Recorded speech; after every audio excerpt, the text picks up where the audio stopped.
Yeah. I'll never forget. I was like, all right, this is from the album Monolith. And Alex was like, Monolith? No, he wasn't pushing it hard. He was pushing it hard. Yes, he would say. Okay, hey, everybody, hold your applause. We stopped for a reason. We have to do this song again. They don't know. They don't know what I'm going through. They don't know what I'm feeling. And they just made me go, how the hell can you even be so selfish, you know? What's up, guys? We're here now with the man, the myth, the legend himself, George Corpsegrinder Fisher. What's up, man? How's it going? Pretty good, man. Pretty good. Crazy times we're living in. We were just talking about the fact that so many bands are releasing new stuff now, especially in this month, because normally when it comes to metal and rock and roll or hard rock, I, in my opinion, always had in mind or thought about March, April, and then maybe September, October. You know, those times were the perfect times for releasing new stuff, because then you can tour, you know, that record. And so this is really weird right now, having so many new songs being out. It's an interesting time for sure.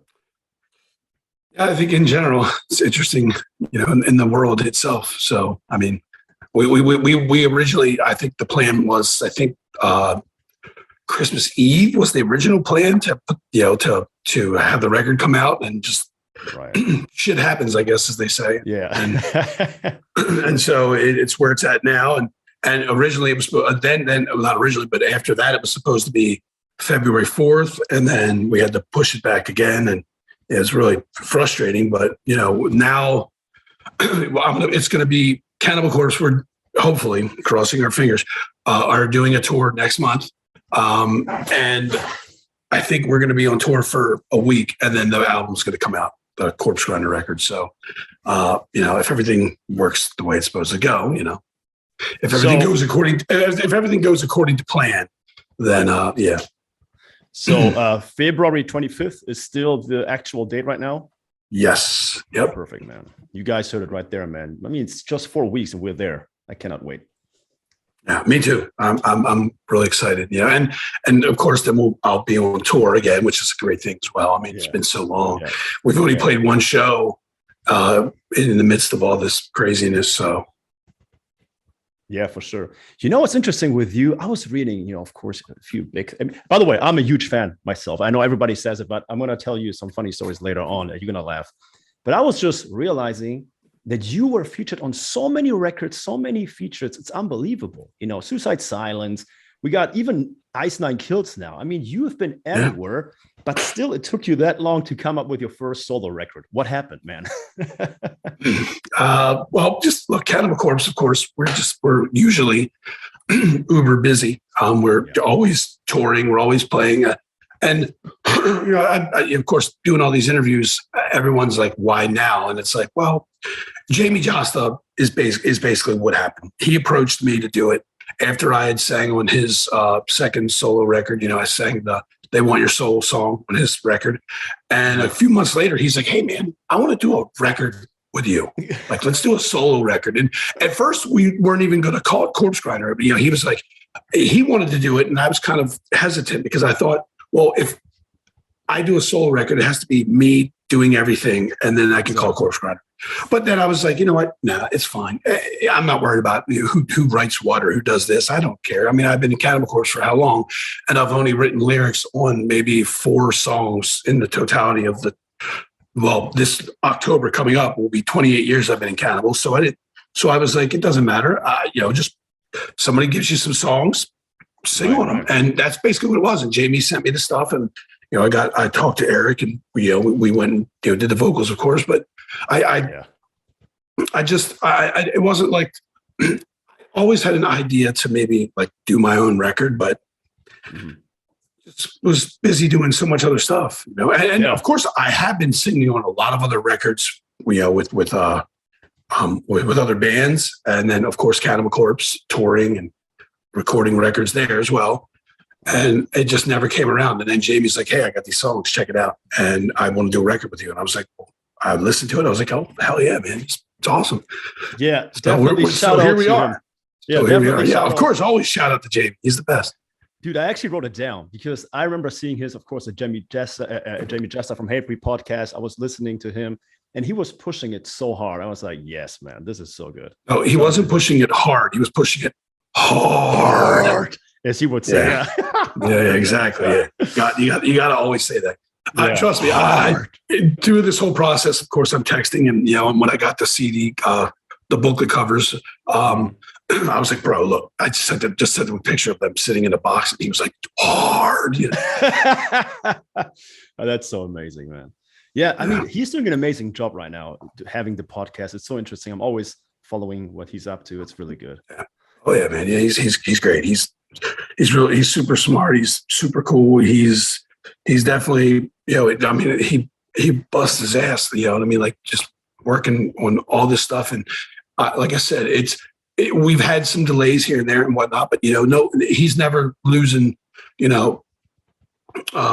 any of his passion, or like, he's never getting down. If I'm just like, man, there's been a couple of times where I'm like, dude, I'm just so many delays, and I'm just like, I'm done with it. I don't, there was a point when I think I even said, I don't care if the album even comes out. I was just so distraught.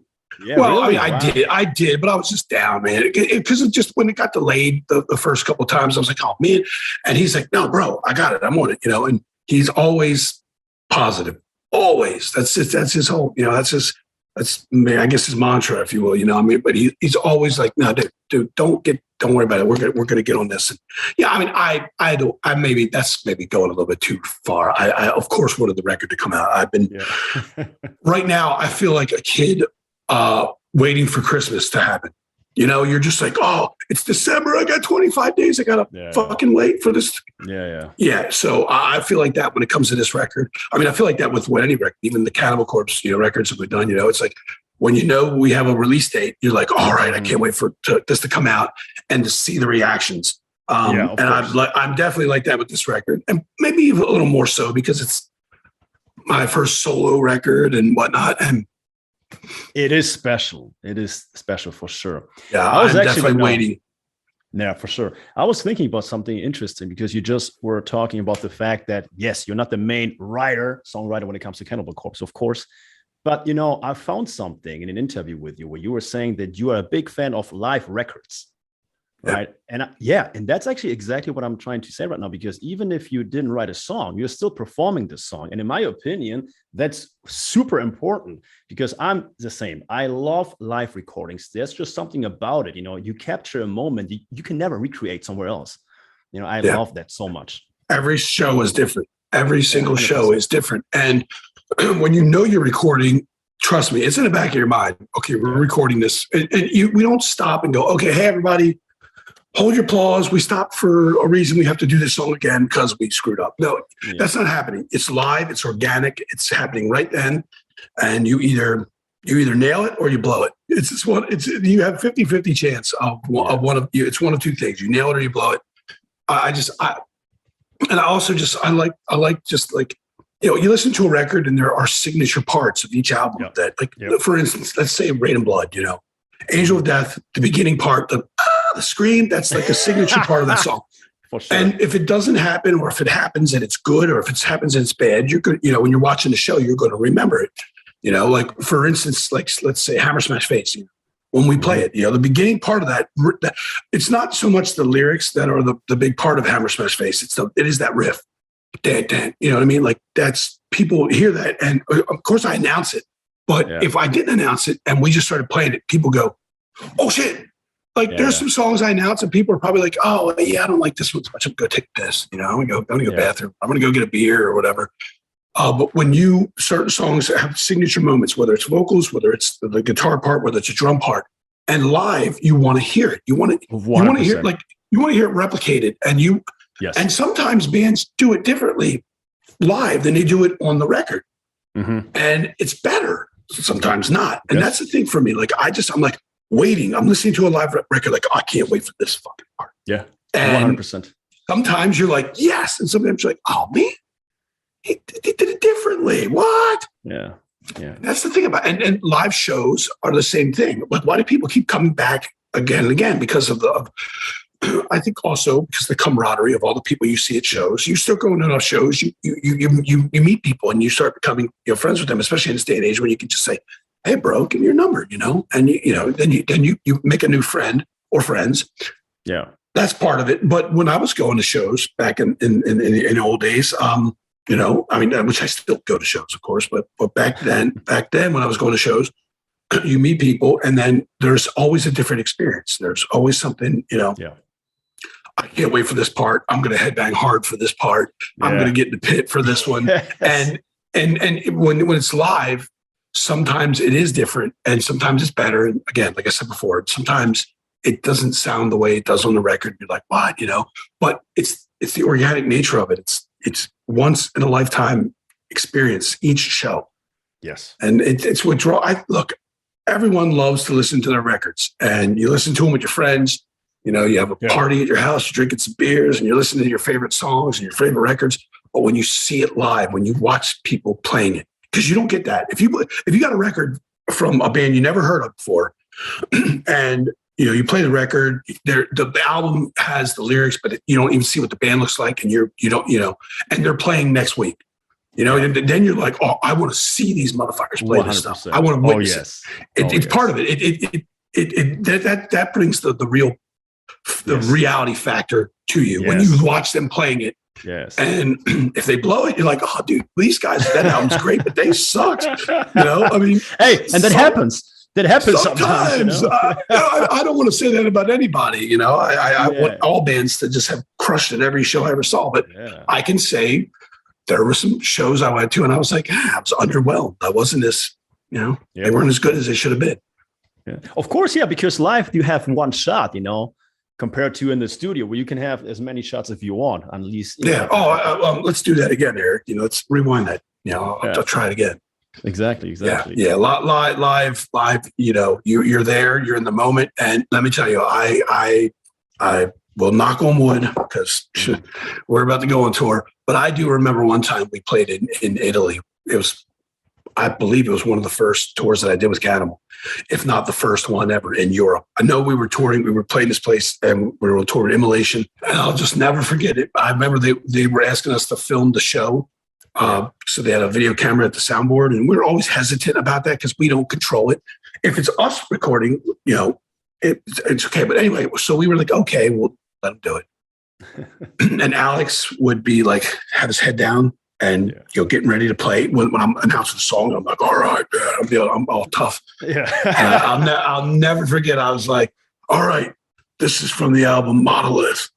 And Alex was like, Monolith? And he's like talking out of the corner of his mouth. And I was like, and I just rolled my eyes like, Monolith. So I just gave up. I was like, Monolith. And Paul, I don't even think Paul was like, did you announce it? Or I was like, you know, I put my hand behind my back, like, just go ahead, go. Just get me out of here. And he's like, Monolith. I was like, oh. Dude, I mean, I felt like I was champion, and then I was just a little chump, like immediately, like, you know, I got broken down. I kicked myself in the balls, basically. I mean, and they recorded it. It was all on record. Yeah, I never seen it. Hopefully, hopefully the tape got ruined. I mean, but I just remember that one time where I was like, and there's been a couple. I probably announced the wrong song, or I would go back and Paul's like, dude, we're supposed to play this song. We skipped it. Let's play it now.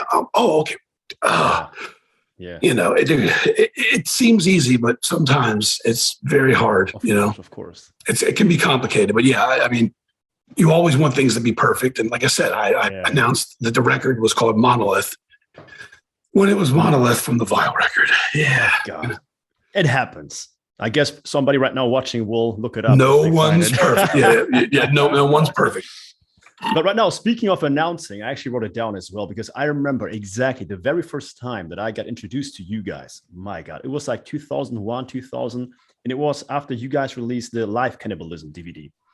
And speaking of speaking of that song, that intro to Hammer Smash Face, oh my God, we were always rewinding it, watching it every time. We were actually going out the same night on the street, screaming around doing it. It was insane. We have never seen anything like that or heard anything like that, you know, at that time. It was crazy, dude. You have no idea. Look, I mean, it is. That's another thing. For a lot of years, I don't think I was like the best frontman as far as like, you know, announcing songs and things. You know, I never knew what to say. I'm just like, okay, what am I supposed to say? This is about killing your dog. I mean, you know what I'm saying? I struggled. And it's funny because the whole intro for I Come Blood, you know, this is about shooting blood from your cock. Yeah, I was just thinking about that right now. That's not even, I didn't come up with that. There was a guitar tech that we had, and he was like, bro, he's from like New Jersey. So he's like, bro, you got to say this about fucking shooting blood. And it was a time when we were playing probably more songs than we play now. Like, you know, for a headlining set, we were probably playing 20 or 22 songs. Now we're like playing 18. And I remember one time getting on stage and I saw the set list, and it had like little lines in between each song. Like, here's what you should say this way, you know, because we have songs that we go into. We do like 4 songs, and then we take a break, and then we do 5 songs, we take a break. But there was always little spots where it was like, say this. And that was one of them, just about shooting blood from your cock. Yeah. And it stuck. I mean, I that's the whole thing. I can't take credit for that line. Everyone knows me for it, of course, and knows Cannibal Corpse for it. But I didn't come up with that. It was our guitar tech, you know what I mean? And he was just like, bro, just say this, you know? And I was like, all right. And dude, it's I don't know. I don't want to say it's iconic because I don't want to float my own boat or whatever. But I think most people, when I say that, they know what song's next. I come, you know? Dude. I'm going to do it for you. It is iconic. There are 2 things super iconic, especially about you. That and your neck. The neck. The neck thing is even getting bigger and bigger as we speak. You know, I mean, you always had a big neck, but nowadays it's becoming, I don't know, like a meme and everything else. Its own thing. Yeah, for sure. It's its own entity, I guess, you know. It's probably going to sue me and say, hey, you've been ripping me off. You ain't been paying me. Yeah. My neck's going to sue me and be like, hey, you owe me money. Like, wait a minute, what? How'd this happen? It's so funny. But yeah, it's true. I remember when I had long hair, when I was younger, when I was 18, 19, we were happening the whole time. And at one point, I could not even button up my shirt. And that's when I realized, oh, man, this is really working like headbanging. Really, every shirt that I put on, I have to do this. I have to stretch it out for sure. Almost every single shirt. It just doesn't fit my neck. Did you ever have any neck problems, anything? Knock on wood, no. But I will say this. If I do this, like right now with the headphones on, I can hear like... Yeah, me too. I have it too, right? The whole time. Connecting. It doesn't hurt. It doesn't hurt. Maybe that's... I look, if someone said to me, oh, that's normal. That's anybody. I'm like, okay, awesome. Because then I could say, no, I have no neck problems at all. Yeah. You know, I mean, I'll be 52 this year and it's still been holding up. I mean, I know when we played Psycho Las Vegas last year, and we had played in like a year and a half, but we got lucky that we had planned to do the record when we did. Mm-hmm. So the pandemic, you know, like I know a lot of people who came out on tour and then they got canceled. You know, we got lucky. We were not planning on being on tour, and we were planning on having, you know, doing Violence Unimagined and whatnot. So, you know, we dodged a bullet, I guess you could say. Well, we would have probably toured last year, but what happened. Either way, we played that one show, and when the show happened, I remember going out, man, it's been so long since I've headbanged. I hope my neck hasn't just like frozen. You know what I mean? I hope it hasn't frozen up and you know. But it was all good. It worked out, you know. But my head after the show, I was like, whoa! My head felt like it was like 10 pounds heavier, just because it had been a while since I'd last headbanged. You know, the voice, that's one thing, but the neck, that's a whole different workout. Yeah, it's a muscle, of course, man. Yeah, it takes time again. It's definitely you know, maybe the pandemic has helped it and given me more years than I would have had without it. Maybe, you know? Maybe, who knows? Right? You never know. Yeah, who knows? Yeah. I realized that, and I also realized that bands are so hungry nowadays. You know, going back on stage, you see some bands that are in their 50s, 60s. All of a sudden, it's almost like they regenerated. You know, it's just like, oh, we cannot wait. You know, so it's also 50 is the new 40. 100%. You gotta look at it like that. Otherwise, you know, you're gonna know how old you are, you know, and just be like, oh man, I could never have thought that I would be 50 years old headbanging on stage and yelling at people the way I do. But you know, we're here. as with everything, I think as long as you don't stop, really, you're not gonna really rust. I think you still can. No, you know, you just look. If you love it, then then it's not really a job. So I don't think we look at it like. I mean, trust me, it's work. Obviously, being on tour, being away from your family, the sacrifice of that's hard. But if you still love doing it, I mean, I can't tell you when you walk out on stage and the crowd's like, I can't express that feeling to anyone who's never felt it, who's never been on stage. It's kind of like with pro wrestling. They call it the pop. You know, they walk out, you hear Stone Cold Steve Austin, and he comes out, and the crowd's like, brah. I mean, when he is walking through that curtain, he has got to be going, that was the biggest pop of this whole, you know, the last week or something. You know, that's the mentality. When I come out and the people's going crazy, and I look around and I just put the arms up with the metal sign, and then the crowd pops again. Yeah. It's nothing like it, man. It's nothing like it. There's this one scene, I think it was 1999 in Brisbane. I think it was that, I forgot the name of that Australian festival. Big Day Out. That was it. And Jonathan Davis from Korn just came on stage. And I think the intro was, It's On. And you can just see his face. He goes out and he's just like, oh my God. And that was the best thing ever. When I saw that, I was like, man, what is going through his head right now? You know, seeing everybody. Oh yeah. That moment. That's what I'm saying is like, there's no way to, if you haven't felt it, like if you're in the crowd, of course it's an interaction. So you're feeling, you're probably like, oh man, these guys are crazy, man. Everyone's into it, you know, but definitely on stage, like I've felt it, and I've seen like the crowd go crazy and just been like, yeah, man. I mean, that if that doesn't fire you up, nothing in life will. I mean, it's you can't replace it. It's magic. It is real. It's what if there is magic in this world, you know, to me, there's like 2 or 3 things. One of them is Don't Break the Oath by Merciful Fate. That's magic to me. And we're walking on stage, and the crowd, just when you hear the pop of the crowd, rah, you put your hands up and they are going berserk, man. It's magic, man. It's irreplaceable. It's amazing. Yeah, that's, by the way, something that I always explain to non-metal heads. When I tell them, like, wait till you see a metal band live, because that energy is going back and forth, by the way. You know, we feed you guys feed the audience.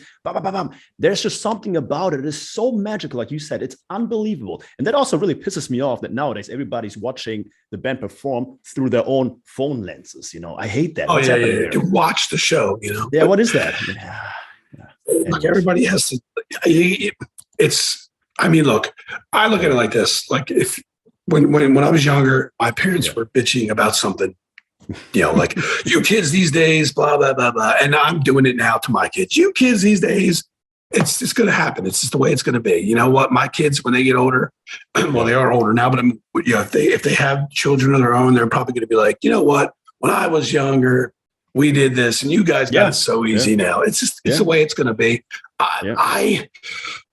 I do notice it. If you watch like football on TV, I watched all the playoff playoff games yesterday, and you know, when they show the crowd, you see the people just like, you know, they're like, here, I got my phone right here. They're like, I'm like, bro, watch what did you pay this money for? Yeah, like, exactly. Okay, you don't know that everyone in the crowd, possibly someone's mother said, hey, your dad's sick. Or something bad, and an emergency, and they're texting. But when you see everyone's doing it, you're like, man, what did you pay to come see this game for if you're just going to sit on your phone? Everyone wants to be, but the phone does allow you to be part of the whole thing. Like, you know, I've done on stage, I've done this quite a few times. Like when we do like Devoured by Vermin or Hammer Smash Face, and people in the front row with their phones, and they got their phone and they got it pointed at me, and I'll be like, hey, give me your phone. And someone were like, no. They think I'm mad that they're filming. And I'm like, no, just give me the phone. And they give me the phone. I'm just like, I just do it on their phone, and I give it back to them. And they're like, yeah, like that's something they have for the rest of their lives. So look, there's good and bad with all of it. But sometimes I'm like, man, come on, watch the damn show. Don't watch it through this. Watch it through your own eyes, because that's what you, more than anything, you can trust. Yes. You know, like, and I mean, that's the thing. That's why people still keep coming to shows. It's because they want to see you playing the songs live. Yeah. They want to see you performing the songs live. It's easy to listen to the record where the record is perfect and everything is the way it, is super perfect world. The record it's perfection. But live adds the mystique, or not maybe mystique, but the possibility of imperfection, i.e. this is from the Monolith album, I mean, it can happen. And it's not that people want to go see you fail, but they just want to hear it live. They want to experience it live. And I wouldn't blame anybody for being on their phones ever, but I do understand that sometimes you're just like, man, okay, your phone it's not your life. Yeah, exactly. It's not. I feel for them. I feel for them, right? Because I'm like, man, I think you've got a better connection if you really just put it away. By the way, interesting you mentioned that. I remember. Yeah, exactly. I remember watching documentary. I think it was with Ross Robinson, and he was telling that the very first time he has seen Slipknot came on stage through the crowd, like, wow, completely insane. And he was just like, there was something in the air. It was insane, and you don't get it nowhere else. You have to experience a live show like that.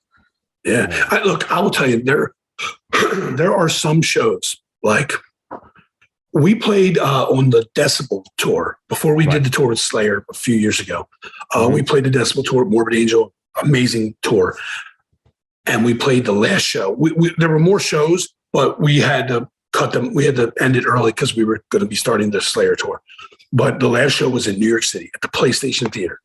Right. And we came off stage. And I remember too, the way the PlayStation Theater is, you go to the side, you go from the side stage into the dressing rooms, and along the hallway there, I remember seeing some of the guys of Suffocation, and they're like, "What's up?" And I was like, I fist bumped them and walked by, and I remember afterwards they were like, "We thought you guys were pissed," because we all went in the room and we were like, "Fuck yeah!" Eric Lutin was just going, "That's the fucking way you do it." Because that show was special. I mean, Alex was walking, like, look, we are normally stationary on stage, but we were all walking around. I was on Rob's side. I was like yelling at the crowd here. Yeah, I was over this way.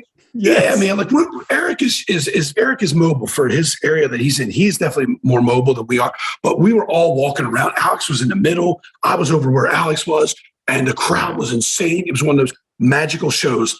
And I remember we came into the dressing room like, fuck, we were screaming. And I remember I came back out. After that. I changed my clothes, whatever. And I remember, I think Terrence from Suffolk was there, and he was like, "Bro, you guys all right, man? Are you guys arguing?" I was like, "No, we're fucking come in the dressing room. Let's get some beers, We're all fired up.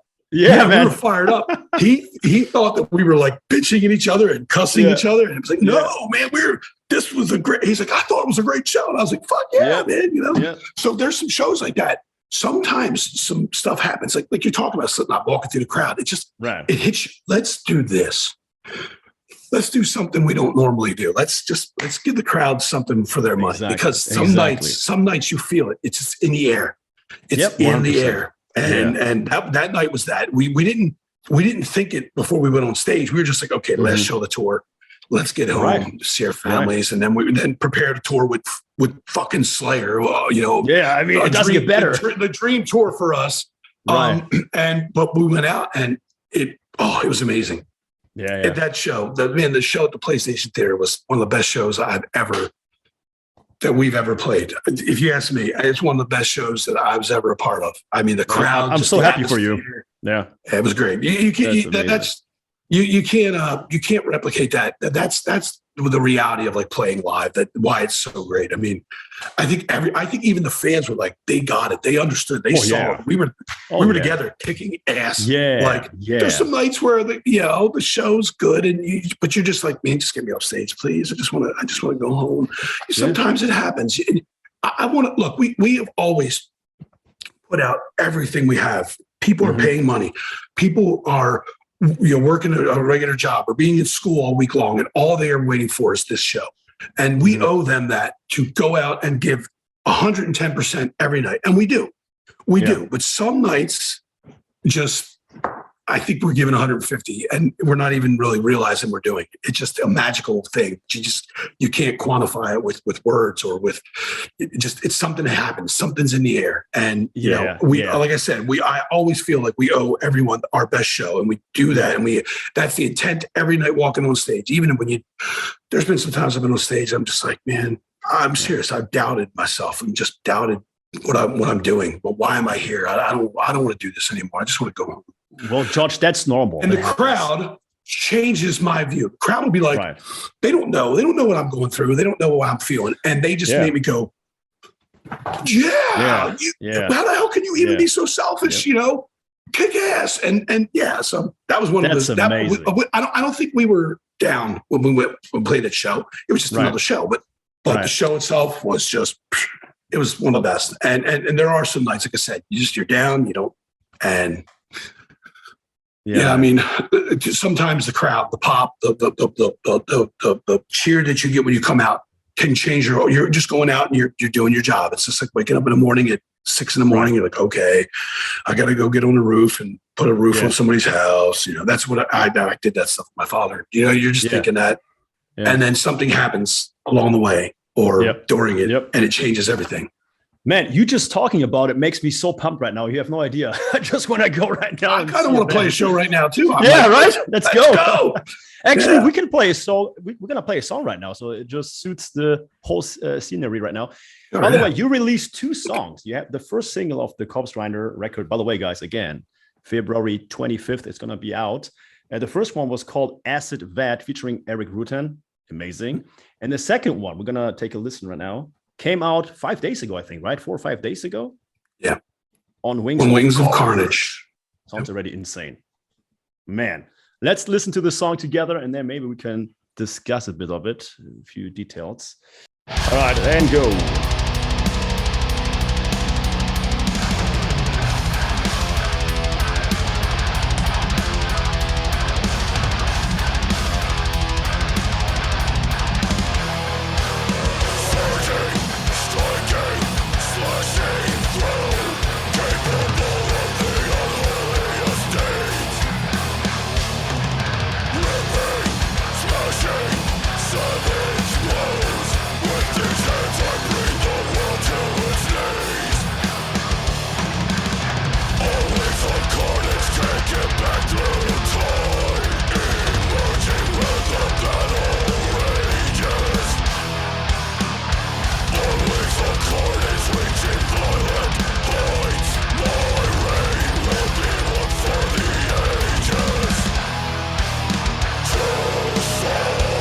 I love this part. Yeah, man.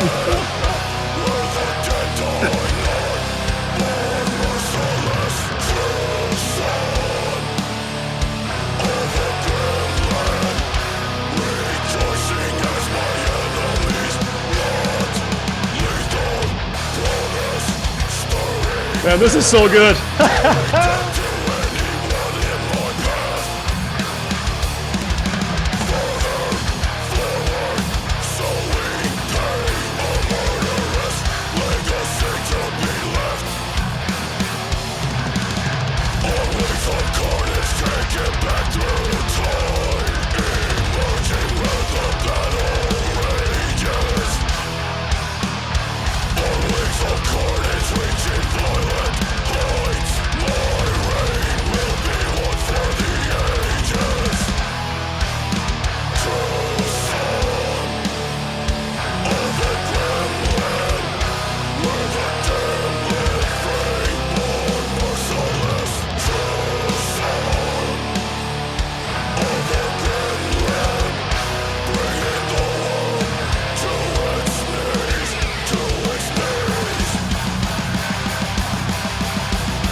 Yeah, this part as well, man. Such a happy moment.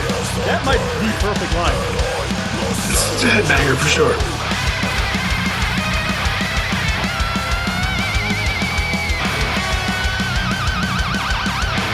Look angry when the album comes. Yeah, right.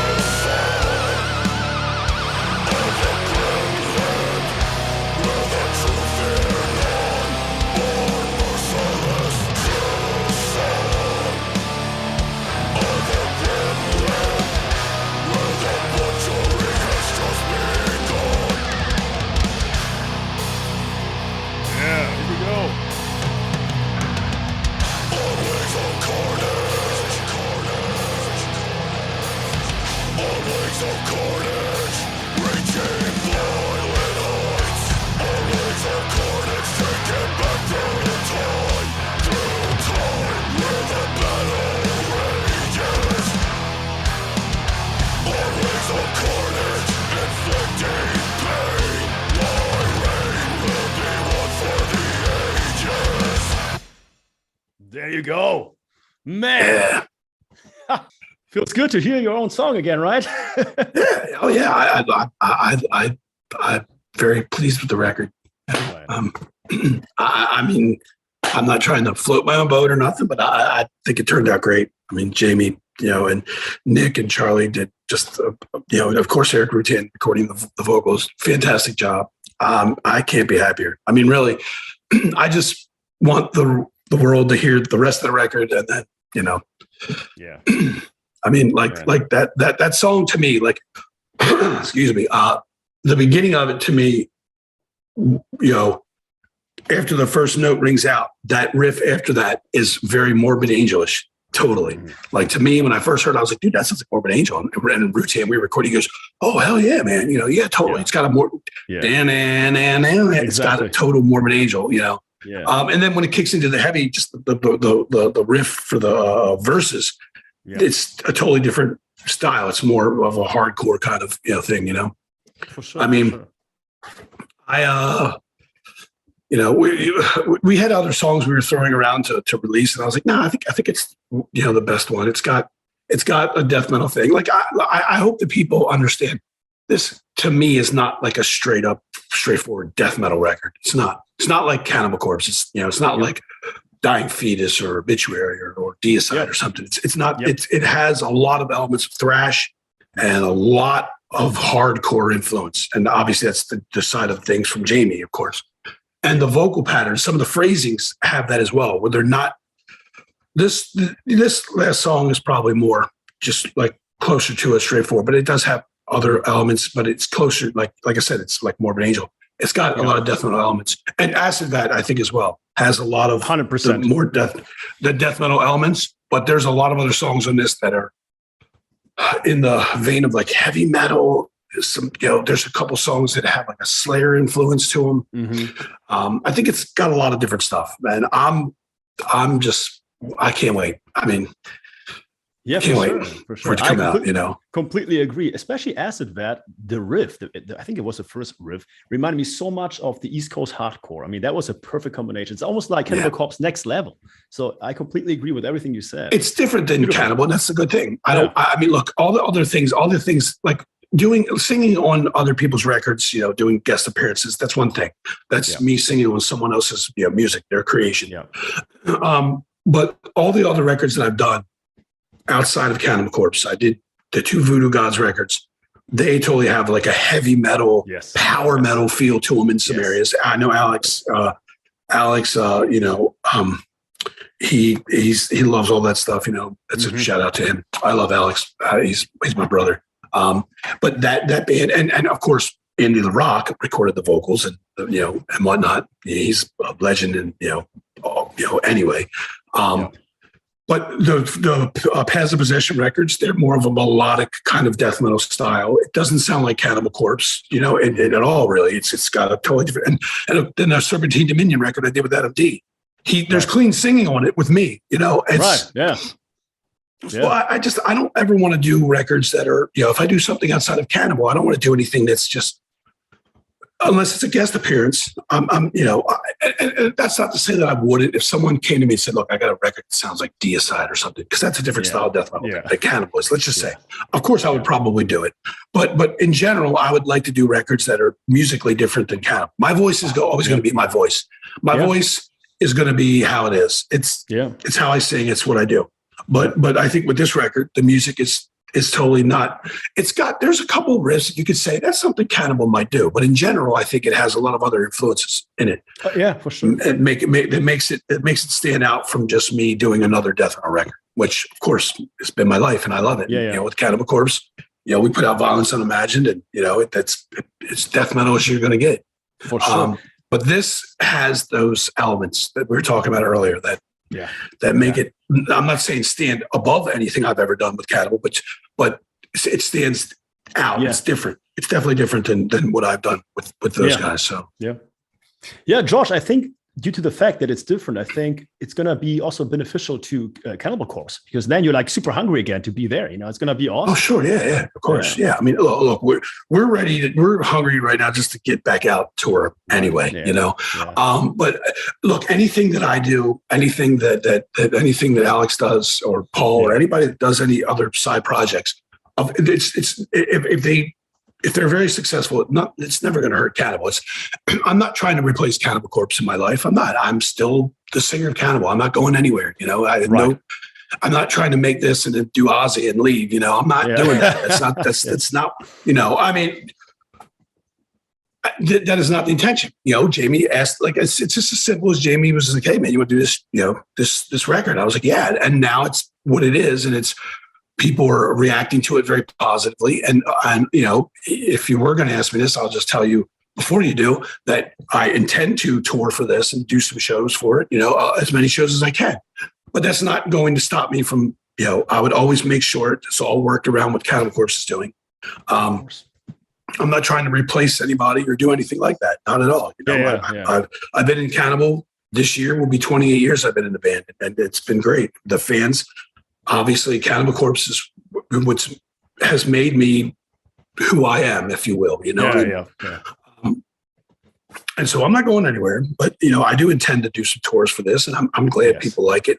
I don't want to just like the Pants of Possession records, the Voodoo Gods records we did. Now, Voodoo Gods, that's Alex's band. He's the mastermind. Alex Poshinger, that's his thing. And I just sing in it. With Pez of Possession, it's a band. It's me and 4 of my friends here in Florida, and the Serpentine Dominion. Just Adam D on in 2009. He's like, "Man, if I wrote some songs, would you sing on it?" I was like, "Hell yeah, man, for sure." But this is like my thing, but it's me and Jamie. It's and so again, it's not meant to come out and take the place of anybody or anything. For sure. We put it out. Hopefully we can do a ton of tours for it. It'll all be worked around what Cannibal Corpse is doing, and look, I'm just, like I said, I have to reiterate it because I've seen a few people like, on some things I posted, like, "Don't leave Cannibal." And I'm like, I'm not going anywhere. Yeah. It's not the intention. I've done a bunch of other records before. I didn't go anywhere. I'm still here. Yeah. But that's strange. I just want people to know, that I'm not going anywhere. This is a serious band. I want to do tours for it and take it out, but I'm not trying to leave, Cannibal Corpse. I'm not. Look, we're going on tour next month, so and I'm going to be there. Man, I cannot wait. As long as the devil wills it, I'm going to be there. I cannot wait to see you guys live again. It's going to be amazing. By the way, we're ready. Yeah, any tour dates already scheduled for major festivals this summer? I know we do have, like, I think it's a 3-week run scheduled for Europe. I think we're playing Party San, I believe, and there's a couple other festivals as well, and we're doing some headliner dates. But look, once everything gets back to normal, it'll be easier. I know that, like, there's a lot of things happening with the pandemic and whatnot. So we have shows booked, and we're hoping we get to do them all. And we're probably going to have protocols for things. Not be as accessible fan wise as we would have been, just to make sure everybody's safe, healthy, and can finish the tour. But hopefully somewhere down the line, this all just goes away and we can all just get back to, meeting the fans, hanging out with the fans. If at the very least, the one thing that we all have in common, want to play shows. And if we can at least do that, hopefully it goes back to normal where we're outside the bus talking to people and taking pictures and signing stuff. But right now it's probably not going to be that way, but we're going to at least be able to hopefully just play. It's baby steps, we just gotta, at least something, right? We need to start something. It's better than nothing. I'd rather be able to play live than not. So I mean, we could always release records and do all that stuff, but part of that is you make the record and people want to see you play live, and for sure. So we're gonna go a little step at a time, but we have some shows booked for over there, and hopefully everything improves daily, and we can get over there and be no issues. And let me know. Let me know through Nikki maybe, because I want to be at Wacken, Reload, and a few major ones backstage having interviews, so we can do this part 2 in real life, man. Yeah. I don't think we are doing fucking it all. I don't think so. Yeah, they're still adding bands right now. It's really weird. Yeah. So it's who knows? I mean, you know, like we wait around, and we have our management team. They're working on things, and if there was an offer, I would assume we would want to do it, but I don't know. It said August, right? Yeah, August 4th or something, 5th, something like that. So I don't know. I know we do have shows booked for then, and wherever we're going to be, and hopefully everything goes off without a hitch. George, I think you're actually coming into like 20 kilometers from where I am right now. I think you go to the Reload Festival. Possible. Yeah, Rice might be booked there. I can tell you right now, sometimes I don't remember. People are like, where are you playing? I'm like, I don't know. We just, you get lost in the shuffle, That's normal, man. That's normal. Yeah. That's normal. Well, thank you for doing this, man. Honestly, I could talk to you forever right now. Seriously. Once we start talking about the passion for music and live music, there's no stop. Yeah. Yeah, of course.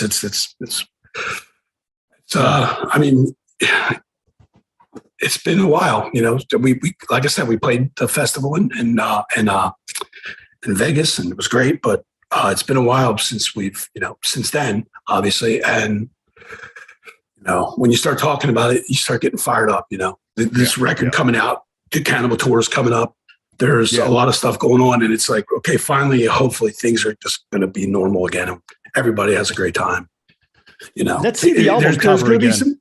You have the album cover right there, right? I think people will. Yeah, I do. It looks so badass, man. I'm pretty happy with it. Look at this. Yeah, I think it's a good one. I didn't want it to be like, Cannibal. We have like some more serious album covers. I didn't want it to be too serious. I wanted it to be kind of have like that comic book superhero. Yeah. I'm saving the day kind of thing. Yeah. Like awesome, it's funny too. It's funny too on that record cover where I'm holding the zombies, the heart, and I got some ripping guns, and the wife's like, "Hey, you got to get in the gym because your arms don't look like that right now." You're right. Hey, look, it's like when Todd McFarlane, if you know who that is, he does all the action figures. He made the Ozzy. Yeah, they made the Ozzy one, and I'm like, Ozzy doesn't look like that. Yeah, exactly. So if he can get away with it, I can, Yes, true, man. True. Valid point right there, man. Yeah, I think he also did Spawn, right? The comic. Yes, the comic book Spawn. Yeah, of course. That's he Venom. That's where he really, exactly. That's where everyone knows him from. Is from Marvel Comics when he was doing Venom. Oh yeah, but he had that whole action figure run. I was like, man, come on, Tom McFarlane. Yeah. Let's get a Corpsegrinder character figure going. So much fun, man. Yeah, where can we actually check out some of your merch? Do you guys have some merch already ready for the whole martyrstore.net is where you can like pre-order the album. Right. I don't know if the signed bundles are possible anymore because I have the things I have to sign. I still have to do that after this. You know what I mean? I have one more interview and then I have to get on signing all these things. But that's martyrstore.net. There's going to be a Corpsegrinder store on Kings Road who does Cannibal Corpse's merchandise. That's going to be coming out. That's going to be out Wednesday. So I don't know when you're putting this out. Hopefully it's after that. After Wednesday for sure. No problem. Oh, and there you go. But Wednesday, this past Wednesday. We should say like that, right? Yeah, but and you can buy. We have like 4 or 5 shirts. Perfect, man. Yeah, we're gonna have one there. Perfect. So I'm going to link everything underneath this video, guys, in the description box for everyone to check out. I think that I don't know what the link for that one is. That's Kings Road. I know, and I don't. Like I said, I just saw the page for it. Yeah. So okay. But they're doing it, and martyrstore.net has all the stuff, the record, and you can buy shirts there with the album cover on the back and all that. No problem. I'm going to link everything regarding you, even your OnlyFans account, right? Of course. I'm going to. Yeah. All right, man. Thanks again. Awesome. Take care. Take care, you too, man. Bye-bye. Be safe. Thank you. Thanks, man.